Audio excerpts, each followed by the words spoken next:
Hey there, tech enthusiasts. Today, we're diving deep into the world of technology, specifically focusing on the Realme C35. This smartphone has garnered quite a bit of popularity due to its balance between features and affordability. However, like any electronic device, it's not invincible.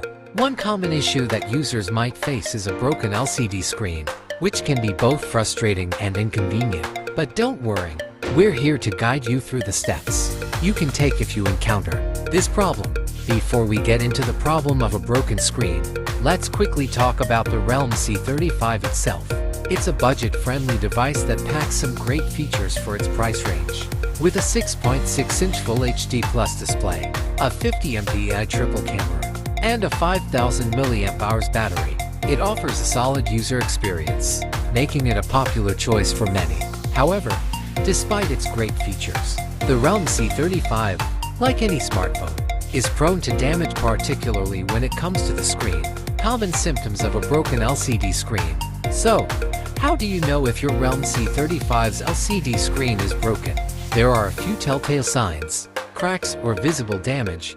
If you dropped your phone and noticed cracks running through the screen, it's possible that the LCD liquid crystal display beneath the glass has been damaged.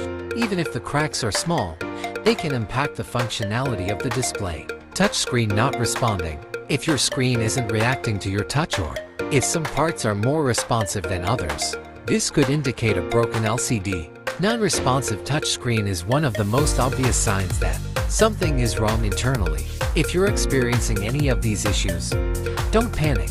A broken LCD screen can be repaired, and your phone can return to normal functioning with the right help. What should you do if your Realme C35's LCD screen is broken? Now that you've identified that your phone's LCD is broken, what should you do next? Your first instinct might be to try and fix it yourself, especially with the availability of DIY repair kits online. However, we strongly advise against attempting to repair the screen yourself, unless you have professional experience with phone repairs. The best solution: take it to a professional repair shop. The safest and most effective solution is to take your Realme C35 to a reputable repair shop. Professional technicians have the tools, skills, and experience to fix your phone without risking additional damage. Here's what you can expect from the process. Once your phone is repaired, take the necessary precautions to protect it from future accidents. With a screen protector, a sturdy case, and mindful usage, you can keep your Realme C35 in top condition for years to come. Thank you for tuning into today's Tech Talk. If you found this information helpful, please give us a thumbs up and subscribe to our channel for more tech-related content. Until next time, stay tech-savvy and keep your devices in great shape. Thanks for watching.